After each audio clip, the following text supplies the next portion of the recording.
Hello and welcome to Love, Dating, and Relationships for Spiritual Women. I am your host, Julie Grimm. I'm a spiritual guide and healer in the Modern Mystery School, and I support individuals in walking their spiritual path.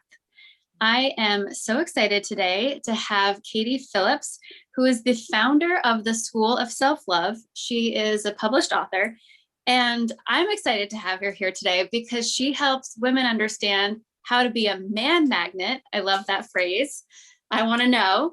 And also how to energetically prepare for your soulmate, which is also something that I'm super curious about. So Katie, thank you so much for taking the time to be here today. Super excited.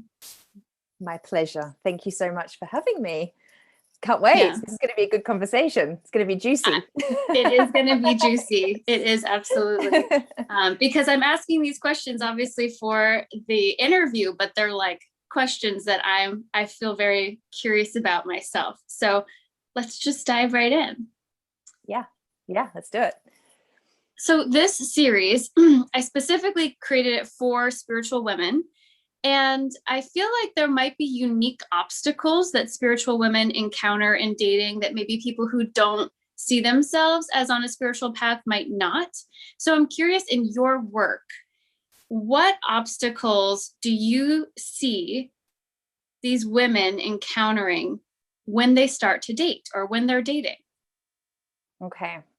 So I'm going to rub up against the question straight away, because the women I'm working with, whether they realize they're spiritual or not, they are, right? Like, we're all spiritual beings first and foremost, and we're all having a human experience.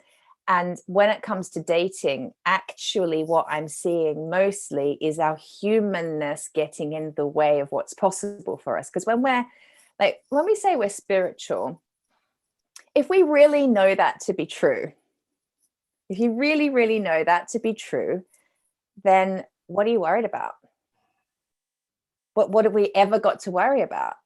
When I'm connected, because I know for sure that when I'm in meditation, or whether, if I'm just on a beautiful walk, but I'm super connected with my spiritual truth, which means I'm in presence and I'm available to myself and my senses, and I'm like right there with me, I feel unlimited. I feel so much more than enough. I feel like anything's possible for me. I can tap into the desires of my heart without fear and know that for sure that's meant for me and it's on its way. So, and that's true for all of us, whether we think we're spiritual or not, right? I love this answer. I think I feel like you just sliced my question in half, and I'm so happy about it. But there are obstacles. So yeah, like when you're dating, or if you're feeling like you're in some kind of struggle, like it's not happening for you, where is he or she, whatever, and you're kind of impatient, is it ever going to happen for me? There are obstacles in the way. Whether you think you're spiritual or not, we're having a human experience, and there are obstacles in the way. And there's several obstacles that I'm seeing in women. The first one, which is huge, is this belief that they have to figure it out. They have to figure out. We don't have to figure it out? No, you don't. They're like, where is he? What do I need to do to find him? What app should I go on? Is my profile good enough? Which pictures should I use? All this stuff. And it's like the busyness. And then they wonder why they're exhausted. And they're like, oh my God, online dating is a nightmare. It's such a pain. I literally have to treat it like a part-time job, maybe a full-time job. And I used to feel exactly the same. And I was like, oh my God, don't even talk to me about online dating. I can't be asked. I was a single parent. I was running a business. I was running the house on my own.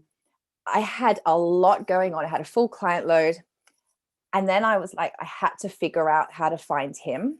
Like, I don't have time for that.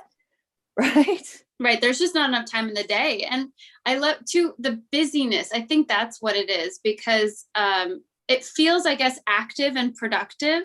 That's how I'm like, oh, what can I do? Here's this concrete thing that I can do. But at the same time, it can also just become a mess. Yeah, totally. And I mean, when I was single, and by the way, I was single parenting for 8 years before I met my guy, and we were then married. We were married 2 years ago now. We've been together for 4.5. So it is possible, right? There's hope. It can happen. I spent 8 years thinking it's never going to happen for me. Where is he? Well, not 8 years, actually. I'd say 6 years until I realized what I was doing wrong and started to understand what my obstacles and blocks to love were, which were entirely energetic. And we'll talk about that today. And I used to I decided that my man was going to be, he was uber spiritual. And he was so awake and conscious. And he was probably, I'm really outing myself here. It's kind of embarrassing to say, but he was probably an author of many books. And he was probably international touring, doing speaking events. And I just had this idea in my head that he was this super awakened, conscious, amazing man. Because I'd spent years doing my own work and I was looking for my vibrational match. And I figured that's what it was going to be. I came to understand it's who the hell did I think I was to think I knew who he was and the package he would come in. And perhaps we can talk about that today. But I decided, okay, I have to go find him. So I went traveling the world.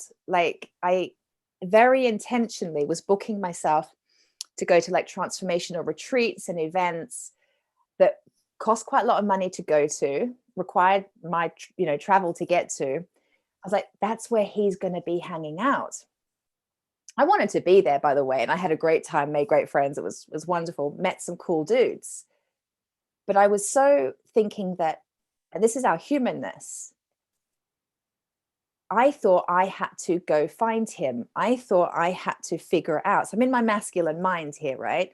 I'm with what I know, he's probably hanging out there. So I'll go there. So my version is a little cheaper. But I absolutely have that. It's if I go to this coffee shop, if I go to this place, it's but I'm not. And sometimes, I enjoy those places too, but I can tell the difference between I want to go to this coffee shop because that's how I feel today.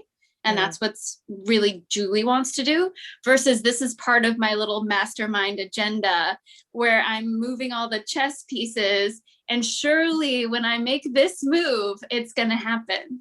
Yeah, exactly. So you're describing right there the difference between being guided by your masculine as opposed to your feminine, who's it would just feel really good to go hang out in that coffee shop. That's when you're magnetic. That's when you probably meet him. But when you're oh, he's probably hanging out there, I'm going to go there, that's actually quite a repelling energy. And it's exhausting.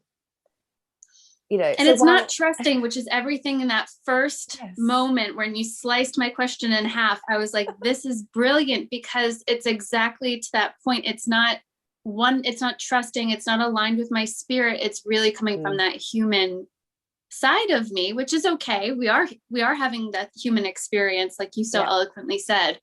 And yet that might be precisely the obstacle.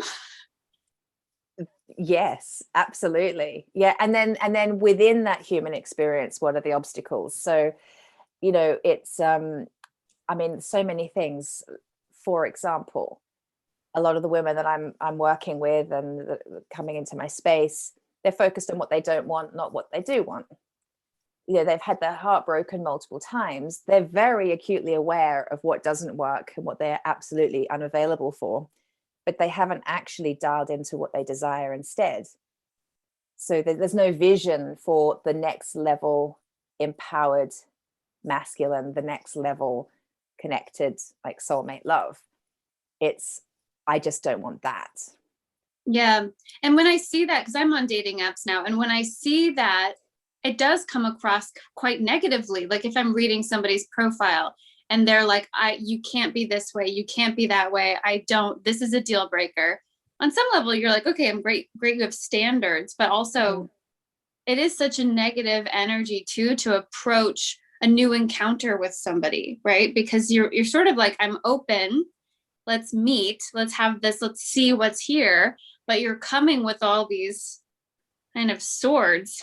Well, you are, because there's that piece about what we don't own owns us. So while you haven't healed your heart from past relationship hurt, while you haven't healed, and these by the way are other like obstacles to answer your question. So while you haven't healed your heart, you're bringing that into your present day experience and your date. While you haven't healed your inner child and perhaps parental wounding, whatever it was for you, that will own you, and you're bringing that onto your date. And so you're relating to this poor guy just who probably also just wants to love and be loved just like you, but you're bringing all your shit, you know, to right.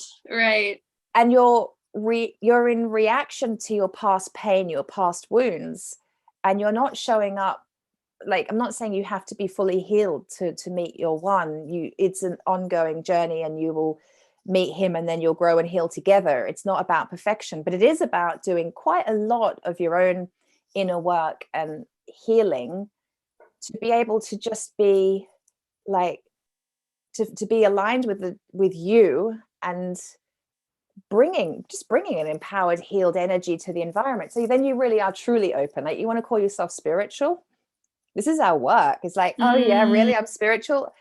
So that's my minute by minute, everyday practice of showing up without judgment, coming from love, not fear. Like, we talk the talk, but we're really being invited to walk the walk when it comes to, well, always, but when it comes to dating. So powerful. And I think that's why I'm just fascinated by dating. Clearly I am dating. These are real questions that I'm asking myself all the time. Mm-hmm. But I think I also just love dating because it's such a clear reflection of what you're bringing to the table or not bringing to the table, or what's left the table, or, you know, it's sort of like real time. You think exactly, you know, oh, the next man, he's going to be so spiritual. He's going to be this, he's going to be that. And then I find myself meeting people who are very spiritual. And as you know, okay, again, disclaimer, I loved your answer. We are all spiritual beings, 100%, whether or not we are believe that, or how in touch with that we are in day to day, that's another question, but we are all spiritual beings. But people who consider themselves spiritual, they're using that wordage. But then I'll find myself almost instantly not liking them and rubbing up against them, because both of our thoughts about who we are and what we know are already kind of taking up too much space. And it's always an interesting reflection for me. I'm like, what do I need to put down here so that I can actually just relate to somebody in a more authentic and, in the positive sense, human way? Yeah, totally. Yeah, I completely agree. Yeah, the other obstacle is our beliefs. You know, like, and where I begin with that? You know, our beliefs about men, our beliefs about relationships, our beliefs about ourselves. Like, we have a lot of sabotaging negative belief systems running, and it's really when you start to do the inner work and start digging into what they are, you start to understand why he's not coming in. You know, I mean, I used to have, like, for example, one of the things that propelled me to go travel the world to find him was the area I was living in. I was like, I didn't really want to live in that area. And I thought, my guy's too cool to live locally here. He's way too cool to live here. And so that was a massive block. Right there was an obstacle, because I didn't believe he was even here. He was out there somewhere. Interesting. But then when I realized that was one of my many belief systems, I met him. He lived 15 minutes drive away. You know? See, you just saying that, I realized I don't think where I live is cool either. Right. And I'm like, he wouldn't be here. I mean, at least a few towns away, because this is kind of, I don't know why, you know, this is a weird town. Like, my mom lives here, so that's why I'm here. But you're there. Exactly. Right. And you're cool. So, you know, I do my best. But even just identifying that that's a block, because it's so interesting listening to you talk. I'm struck by how mischievous these thoughts are. Yeah.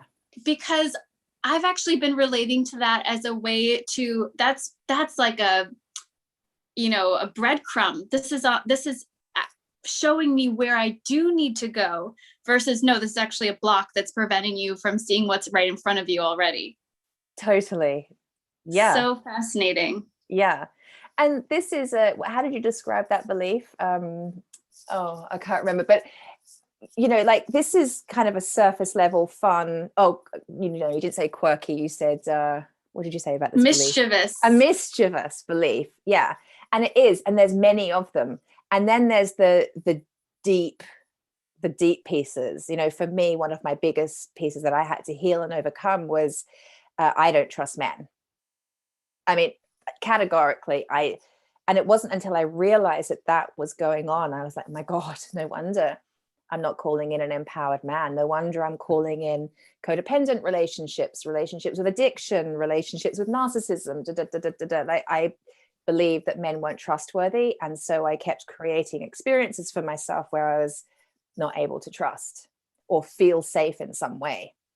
So my healing journey around the masculine, which is a whole other conversation, that became really important. But there was belief systems there. They were deep. They went right back. I mean, they do go right back into previous lives. They're not just of this life and something kind of fun to joke about, like it's painful stuff, right? Right. So, but yeah, I mean, there's multiple obstacles to calling in your soulmate on multiple levels and layers. And it's all energetics at the end of the day, because our beliefs are energetics, our emotions are energetics. It's all energy, isn't it? And to become the vibrational match for the guy you want to call in, or girl, right, whoever you're calling in, right, to be the vibrational match, you gotta clear up your energy wherever it needs clearing up. Yeah. So powerful, so simple, and so not easy. And so totally. Yeah. So not easy at all. Yeah, totally. But very interesting. And you've made me think already. I'm like, I need to do some reevaluation. I thought I was kind of good. Thought I was doing okay in this area. And I'm like, I think there's some miscommunication going on within me. Look, you are doing good. You're doing your best. We all are. Right. And here we are having this amazing conversation, and you've decided to bring questions that are your questions, because you are a spiritual woman who desires to keep evolving and growing. And this is just your next piece. I think that's a really important bit to remember, actually. It's because I used to really beat myself up. I would look at other women, because remembering I was also over 40 by this point. I was still single with a child. And I was like, oh my God, like, when's it going to happen to me? There must really seriously be something wrong with me that it's not happened yet. And I would look around me at my friends, and it seemed so easy for them. But it just, like, I couldn't believe that there I was having to hire a coach. Then I hired another coach to help me with my inner journey to become the vibrational match. Why was it like that for me? Why was it so hard for me, or seemed so hard? And it was just that, we're all souls, right? And I really believe that we have soul family, and we make, decisions before we arrive here on the pieces that we're going to have to heal and up level, and the vehicle to, through which that's going to occur. Now, so for me, the vehicle through which I have had to come home to myself and love myself and value myself and all that yummy, juicy stuff, the vehicle to that has caused me the most pain has been relationships. That's just been my thing. For some of my friends, their journey has been through money and finances. For some, it's been through their health, maybe their weight loss or gain. Like, we've all got our things. For me, it's been human relationships. It's a big one, but it's, and so, like, you're doing your best. We've all got our thing, and we've all got our stuff to work through. It's just, are we going to be victim to it? Are we going to step into our powered selves and, like, run with it? And even more than that, I mean, you teach it. And I feel that way too, actually, a lot about the things that I've struggled the most with. I feel like, I had to really ask lots of questions and go super deeply to understand what was going on and why it wasn't working, or, what exactly those obstacles were. And in some ways, although maybe I've struggled more than other people with it, it's helped me become more of an expert in some sense too. And here you are. Totally. Oh my God. I mean, yeah. When I was, because as you mentioned, I have the School of Self-Love. So going back before I met my now husband, single parenting, desperate to meet somebody, like professionally, that was humiliating. It was like another level of shame and another block, another barrier for me to overcome, because there I was teaching women how to love themselves and call in whatever they desired. And it was working for them. It was working for me too in every area except that. And while I was helping women, I wasn't marketing myself as somebody that could help you call in your soulmate. I couldn't legitimately do that.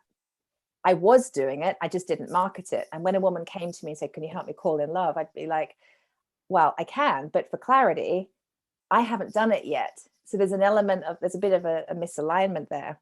Now that I have, oh my God, I'm all guns a-blazing helping women call in their soulmate. I'm like, this stuff works, and it feels really, really, really good to be able to teach it so authentically, having put all of what I teach into practice. Yeah. And I can relate to that shame piece, being somebody, I'm a spiritual guide, I support people, and yet I have lots of things that I struggle with. Some things I'm more out and about with, and other things I do feel sometimes shame around. So I love that you're able to share that. I mean, for me, honestly, hearing that's just refreshing. I felt sort of like, oh, it's okay. I felt a peacefulness come over me when I heard that, because, on the one hand, I can relate to that being in some ways better suited to support other people in achieving it than necessarily always being able to support yourself, or maybe not on the same timeline. And I hear that and I think, oh, well, there's no problem. That's what you help people do, even though you haven't yet achieved it. And at the same time, I can totally understand that almost wanting to hide that part of ourselves as if it's not good enough, or I don't know what. So fascinating. Yeah. I mean, well, we do teach what we need to learn, right? And not all of us are called to teach what we need to learn. And I think those of us that are called to teach it are being invited to go to a depth and a layer of knowing ourselves and healing that most people aren't. And so therefore, when you choose, like, I'm going to teach what I need to learn, you're really signing up to a constant, consistent, like, go deeper, go deeper, go deeper. So you're kind of always feeling like, I'm never really there. Am I ever going to get there to, like, be able to be that leader, that teacher, that guide? And that's how it will always be, because you've decided to teach what you need to learn, and you will always evolve. You've always got to teach what you just learned. So, like, it's just sort of this, like, never ending process. And the sooner we can accept that, I think, the more we can focus on just doing the good work. Yeah. And serving those people and saying, this is highly valuable, even though my life doesn't look like this cookie cutter, picturesque, whatever. Yeah. My vision board, not yet. Soon, not yet. Yeah. On the way.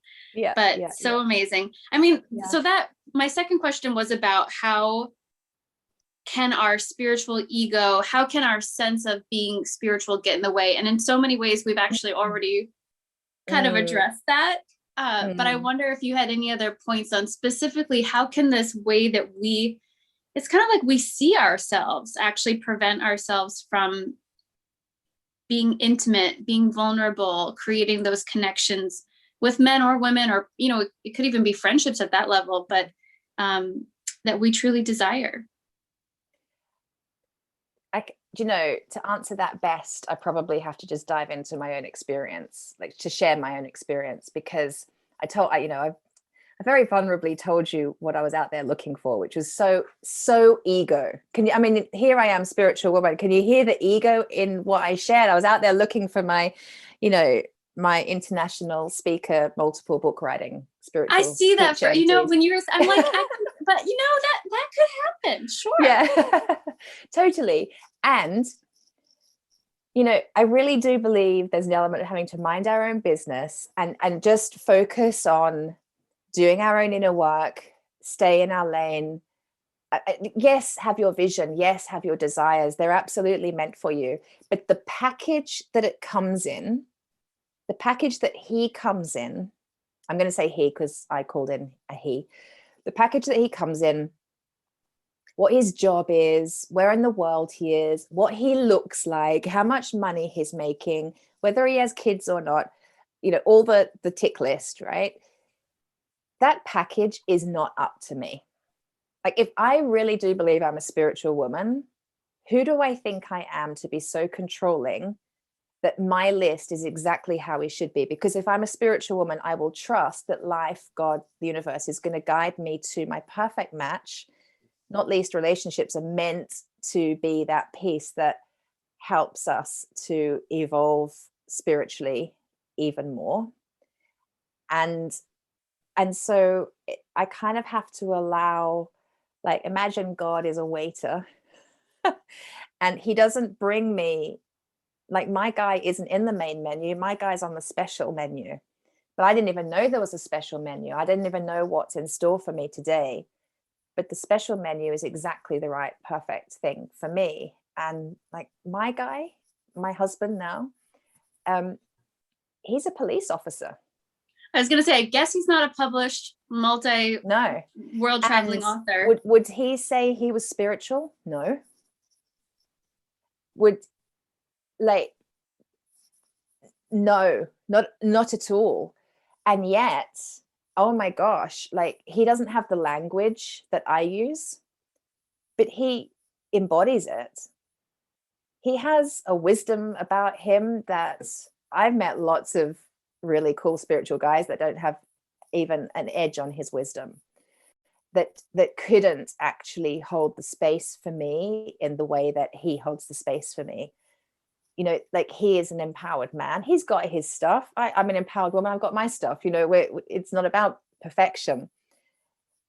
He is my perfect vibrational match. We have the conversations that I thought I could only have with the other dude. Right? Hearing that, it makes so much sense to me. And it's sort of validating to hear, because kind of like I described on the dating apps, whatever, you can select, oh, I'm spiritual, I'm this, I'm that. And so I've been consciously saying, okay, I really want to find the spiritual person. So I'm connecting more and more with people who are outwardly saying that they're spiritual. But oftentimes finding that whatever that resonance, when I say I want a spiritual man, that resonance that I'm actually talking about, I don't find in them. I sort of just find that we both have very strong belief systems, sometimes which aren't actually compatible, although we're both using the word spiritual. And then all that happens is we sort of stand on two sides of a river, like looking at each other. Okay. Whereas people who might not even identify as spiritual at all have exactly what you were saying, just such a depth of wisdom, a spaciousness about them that that's really the essence that I'm looking for when I use that word. Yeah. And the word is getting me great, wonderful individuals, but not people that I actually can feel connected to on a deeper level. Yes, because the word spiritual it's a label. It's a label, right? And that's ego. So, like, right there, where we're not in alignment with our spiritual truth. Interesting, right? It is. It's so interesting to go further and dissect. It's almost like these little, that's why it's mischievous, these little lies, kind of. We're like, oh, look at how good I am doing at identifying my perfect match.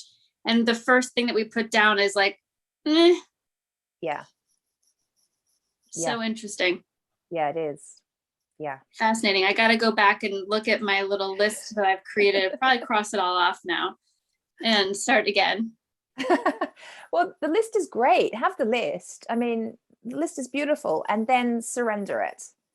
You know, it's that whole piece, isn't it, around being attached to the list? Or could you just enjoy the juiciness of the desires on that list and then surrender it, and then really step into your spiritual alignment and trust that life, God, the universe, source knows better than you think you do, and will bring you your perfect package. And when you were saying that, that's so much more feminine. Like what I was just like, oh yes, that the juicy desire, specifically when you said that, I'm like, that's the feminine power. That's the feminine energy calling forth versus like, here's my checklist and da da da. Yeah. I actually have a funny story because I'm in my early 30s and I want to meet a partner that I can have children with. So I wrote down, I'd like to meet somebody who wants to be a father. And then, of course, the first person who I met, he's a lovely man. He's great. He might even watch this. We're good friends. Is a divorced father of 4. Very dedicated, very devoted, not a whole lot of bandwidth in his life. And I just thought that was so funny because here it was, I wrote it down and instantly the universe took it and served me something back. He totally wants to be a father, not another father. He doesn't want the 5th kid. No, thank you. 4 is enough. But absolutely wants to be a father to those 4 lovely children.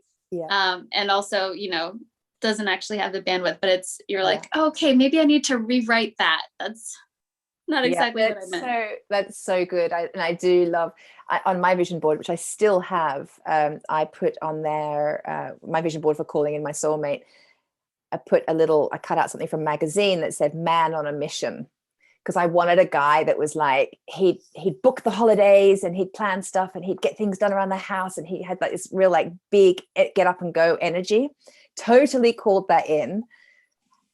But what I didn't put on there was also likes to relax and be at peace, because I'm like this, like meditating, got my candles going, doing my sage around the house, you know, like I'm all that.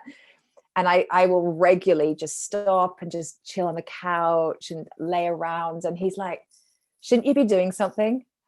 No, I'm like being. I'm in my feminine, I'm being. He's like, he's doing all the time.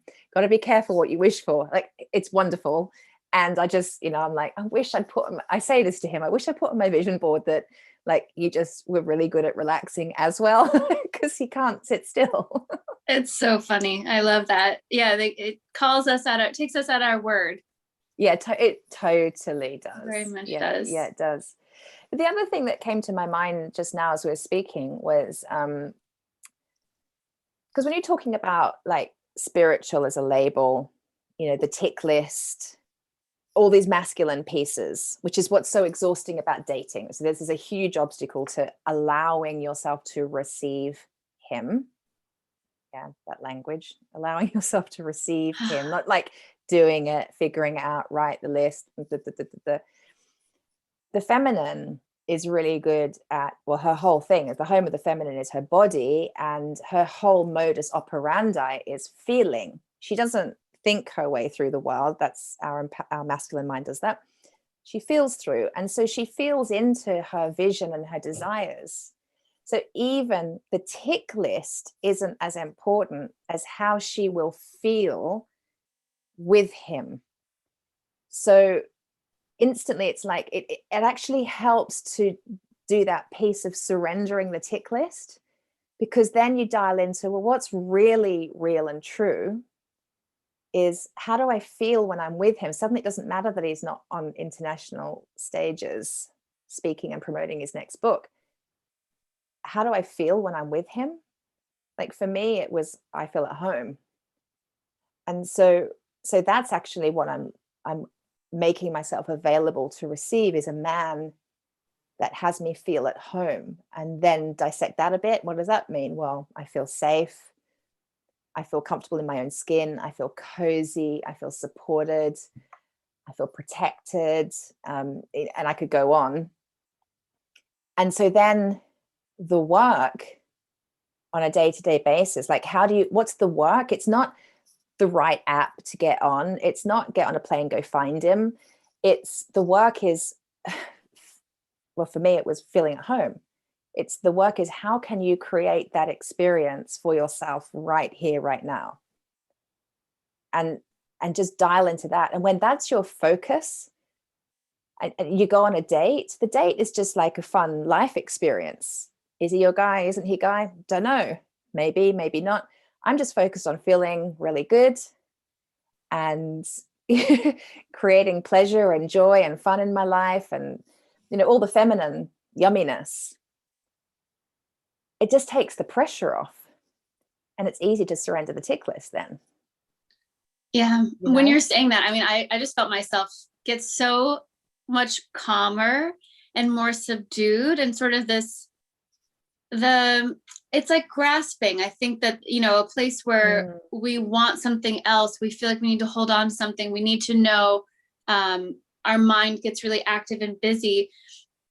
It's when we're not in touch with that feminine power and that feminine energy. And just while you were speaking, I felt myself like, oh yeah, remember to get in touch with my body. And then you don't need those things that your mind wanted to go pick up and grasp and get and do and fill and whatever it might be.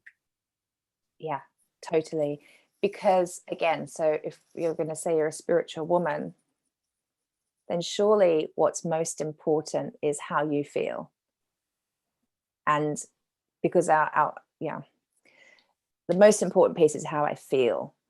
And so how will I feel when I'm with him? Not what's your job description? How much money do you make? What color hair do you have? It's like, how do I feel when I'm with you?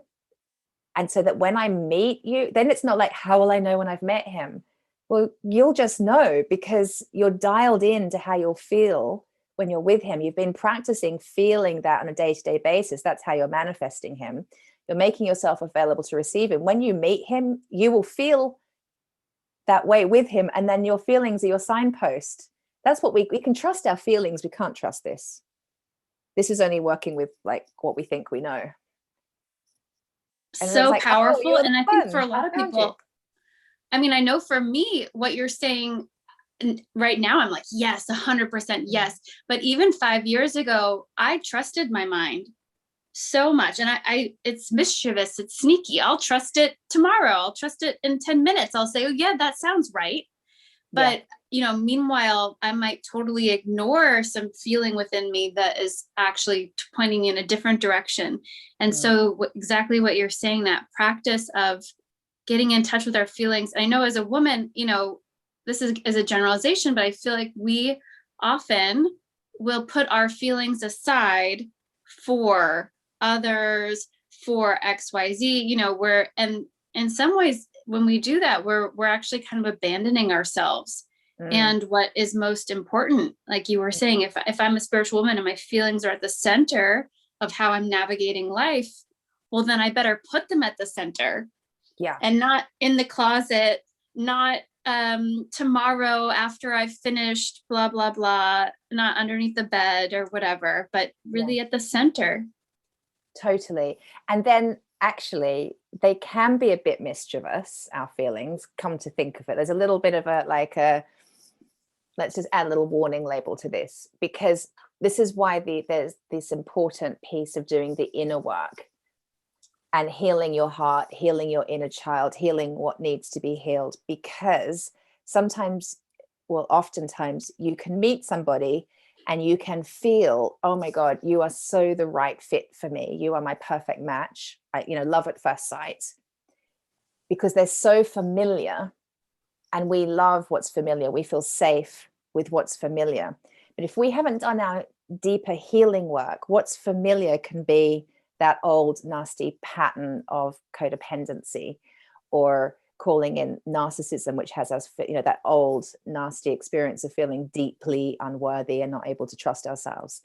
So we can trust our feelings when we are committed to our healing work, if that makes sense. That makes sense. Yeah. There's a caveat here, which is understanding if those feelings are coming from woundedness, or if they're coming from our spirit and our soul and our deeper, truer essence. And that, like you were saying, I think, doing our inner healing work, understanding our wounds, our traumas, those typically are very loud too.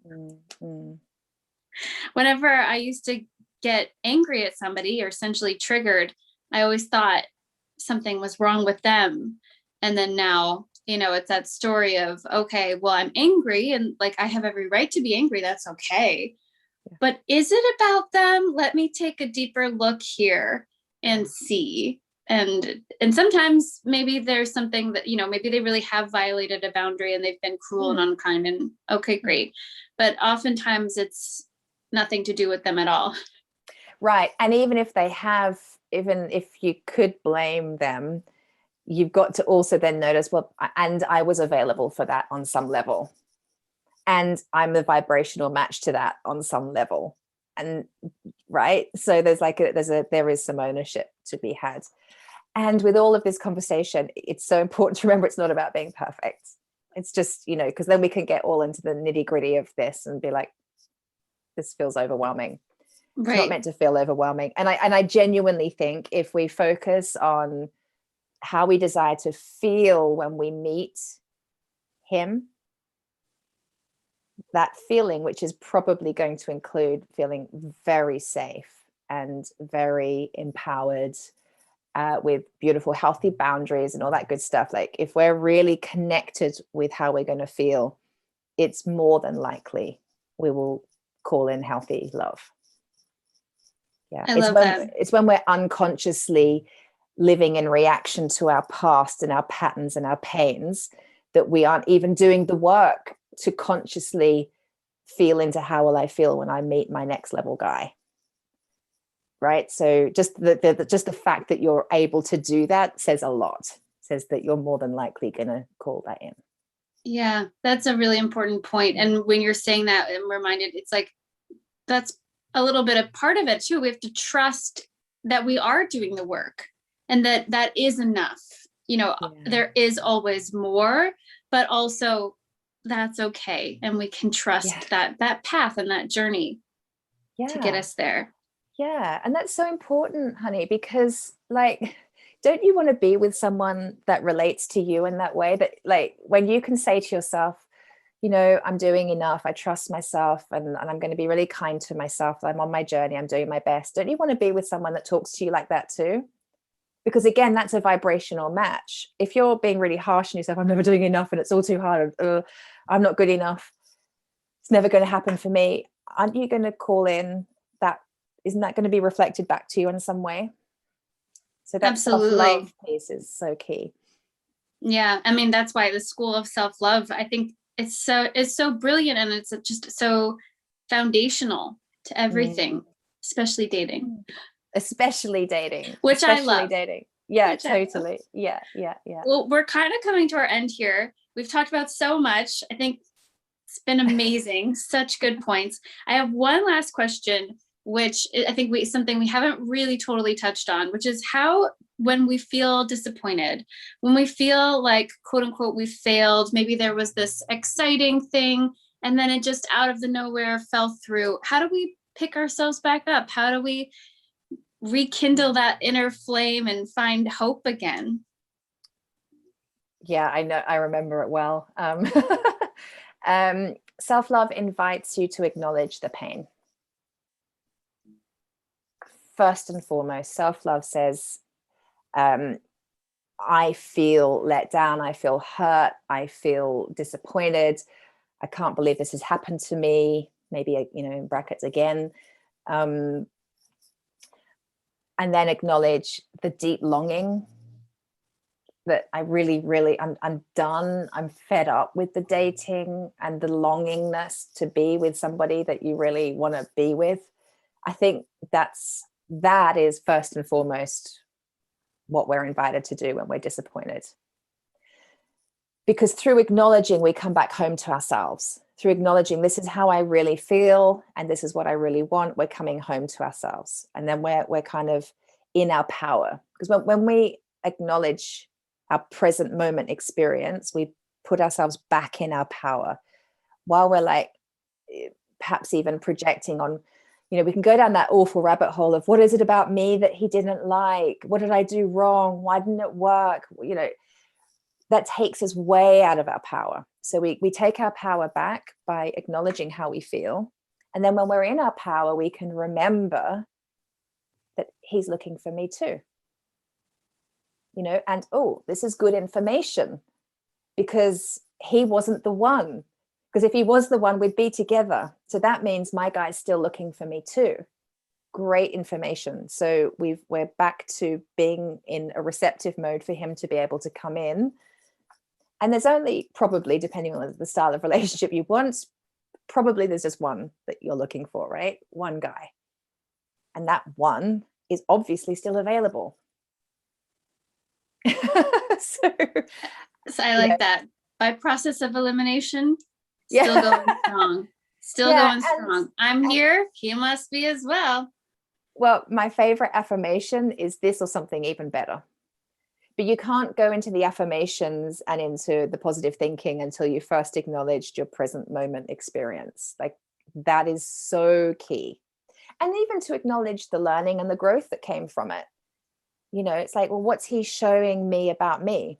How is he reflecting back to me how far I've come, how far I've grown? So great self-acknowledgement, like, yes, I'm doing the work, and look, it's working, because he's a step above anyone I've ever dated before, and this way, and this way. So that's a beautiful reflection back on me. And then what's he showing me? Where do I need to heal even more? How have I noticed that my heart is still broken from that experience, or my little girl inside is still very, very vulnerable and not trusting of men? I need to heal that a little bit more, whatever it is. But use it as information. An empowered woman would use it as an information. Yeah. So what you've done is just cut out all, because for me, there's always, well, what's going on with him? Like, it's curiosity, but on some level, it's actually kind of sabotage, that I'm wondering, well, what happened in his life? Where did he go? Da, da, da. Is it something about me? But you've just cut all that out. Sort of like, don't even go there. I mean, just stay with your feelings, reflect on what it's taught you, or what that mirror was showing. But there's almost no point in really going deeper into what you can't know. Well, allow yourself that process, because you're human, right? You're human. So you're going to start by going, oh my God, what did I do wrong? What is it about me? You're going to go down that victim route. Okay. Often that you'll go down there, and you'll notice, because you're conscious, and you'll watch it and you'll be like, okay, so I'm having my pity party. I'm going a bit victim. I'm definitely not minding my own business. I'm in his stuff. That's taking my power. I'm giving my power away by being in his business. And then, so you're gonna have a bit of that, right? But you're in charge of how long that lasts. And then you move into acknowledging, how do I really feel? Because the judgment and the questioning and the wanting the answers is actually a way of not having to feel the vulnerable feeling of, oh my God, I'm still single. I really want to be with someone. I can't believe I'm here again. Like, that needs acknowledging. So, don't stay in the noise. Come back in and feel your feelings.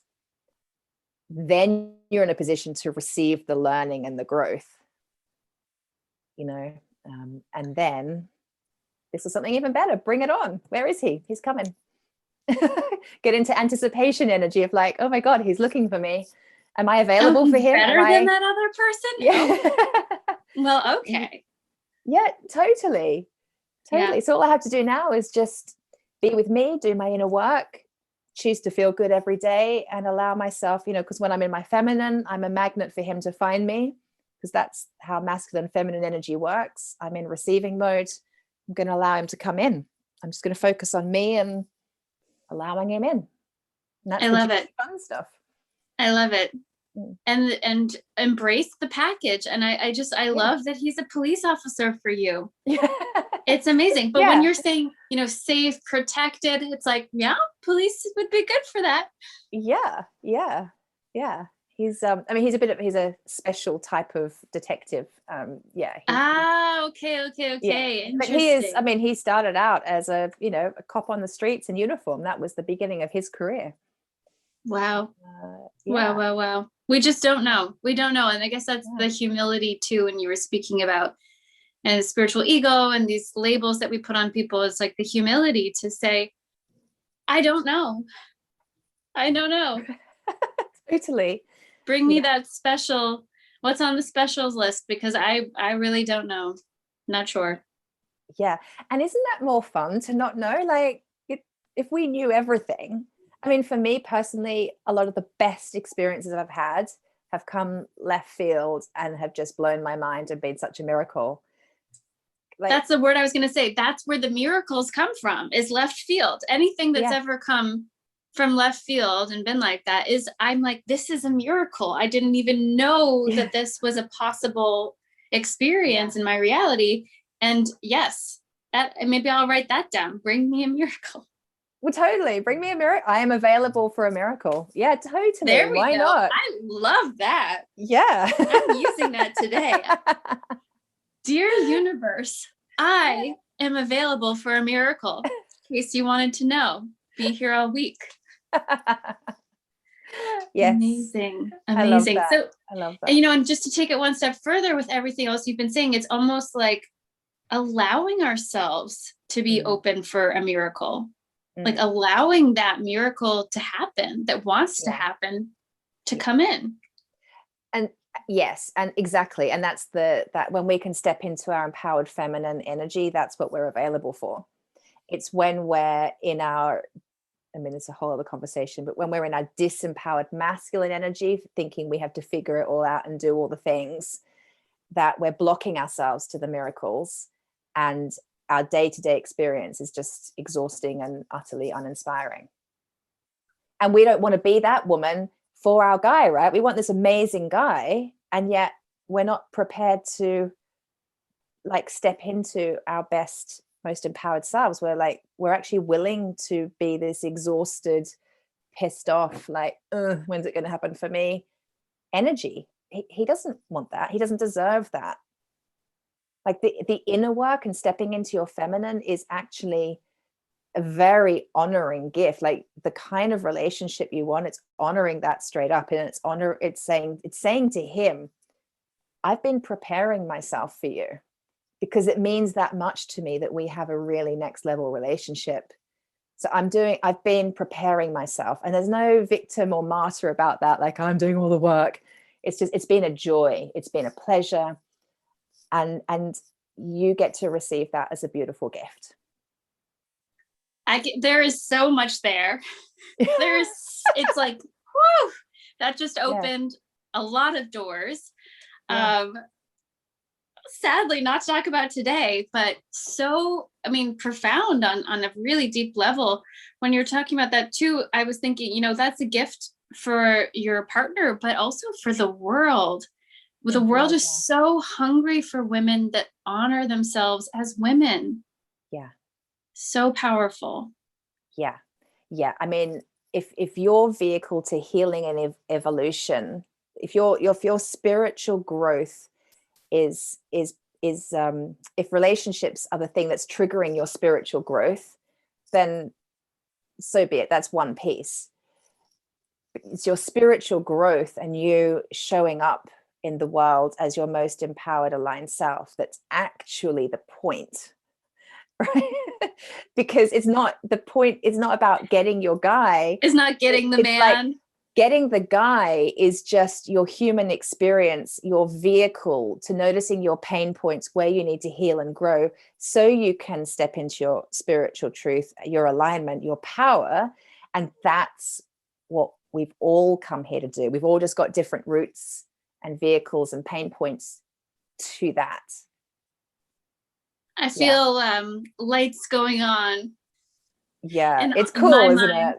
Yeah. And it's very profound, and it's not, you know, it's not necessarily something to be grasped all at once or in a day, an hour, but over time, but so very profound and very, I mean, this whole conversation, I think for me, it's been validating, so that I can sort of I can rest a little bit more, you know, if that's it, then it's all going to be kind of okay, you know, I'll get there. I don't know exactly how or when or all of the little bits and pieces, but yeah, okay, we can do that.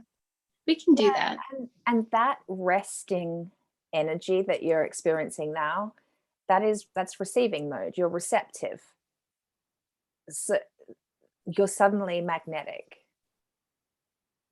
Anything other than that energy is quite a repelling energy, right? So because you're in trust, just like that, right? You're like, right, yeah, of course.